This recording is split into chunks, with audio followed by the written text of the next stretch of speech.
அதாவது நம்மளோட தமிழக முதல்வர்கிட்ட நமக்கு வர வேண்டிய நிதி என்ன ப்ரொஜெக்ஷன் லிஸ்ட்டு அந்த லிஸ்ட்டை போட சொல்லுங்கள். எவ்வளோ ஃபண்டு அலர்ட் ஆகிருக்கு, எவ்வளோ அலர்ட் ஆகலை, எவ்வளோ கொடுக்கல, எவ்வளோ வீழ்ச்சி, அந்த வீழ்ச்சியால் எந்தெந்த திட்டங்கள் இம்ப்ளிமெண்ட் பண்ணல அப்படின்னு முதல்ல வந்து ப்ரொஜெக்ஷன் லிஸ்ட்டு கொடுக்க சொல்லுங்கள்.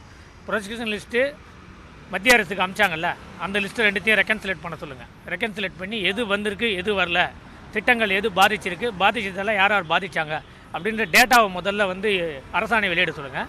அந்த அரசாணையை பார்த்துட்டு தமிழக அரசு குறையா இல்லை மத்திய அரசு குறையான்றதை நம்ம பப்ளிக் கிட்ட கிரீவன்ஸில் கேட்டு நம்ம முடிவு பண்ணிப்போம். ஏன்னா எந்த ஒரு நிதியும் அது வரல இது வரலன்னு இம்ப்ளிமெண்ட் பண்ணவே இல்லை. இம்ப்ளிமெண்ட் ப்ராசஸில் ஸ்டெப் 1, ஸ்டெப் 2, ஸ்டெப் 3ன்னு 3 இருக்குது. அந்த ஸ்டெப் 1 என்ன எடுத்தார், அங்கே எங்கே ஃபீட்பேக் இருக்குது, என்ன பாயிண்ட் லூப் கோல் இருக்குது, எதனால் அவங்க கொடுக்கல அப்படின்றத டேட்டாவை கொடுக்க சொல்லுங்கள். டேட்டா கொடுத்தப்புறம் யார் மேலே தப்பு இருக்குது, என்ன தப்பு இருக்குன்றதை நம்ம இது பண்ணுவோம். ஏன்னா இந்தியாவில் இருக்க 30 ஸ்டேட்டுக்கும் ஒரே பிரைம் மினிஸ்டர் தான்.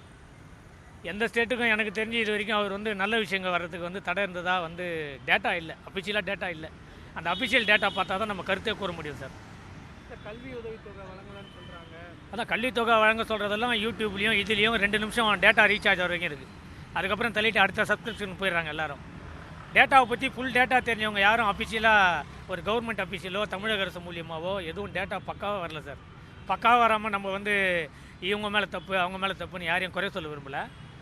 என்னை பொறுத்த வரைக்கும் மத்திய அரசு கல்வித்தொகையாக இருக்கட்டும் எதுவாக இருக்கட்டும் இதனால் மக்களுக்கு வளர்ச்சி அப்படின்னா அந்த வளர்ச்சியை நிறுத்த மாட்டாங்க அப்படின்னு ஒரு ஆணித்தனமான ஒரு நம்பிக்கை. இல்லை, பாஜக ஆளுகின்ற மாநிலத்தை தவிர்த்து மற்ற பாஜக ஆளாத மாநிலங்களில் இருக்கக்கூடிய முதல்வர்களும் இதை தொடர்ந்து குற்றச்சாட்டி வருகிறாங்க. எத்தனை முதல்வர் அந்த மாதிரி குற்றச்சாட்டு கூறியிருக்காங்க, எந்தெந்த சேனலில் கூட்டிருக்காங்க, அதுக்கு அரசாணை என்ன வெளியிட்டிருக்காங்க, அந்த டேட்டா கொடுக்க சொல்லுங்கள்.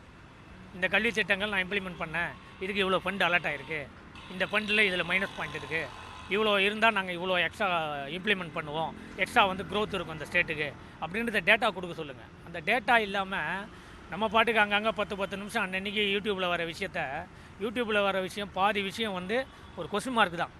இப்படி இருக்குமோ அப்படி இருக்குமோன்னு யூகத்தில் சொல்கிறது தான்.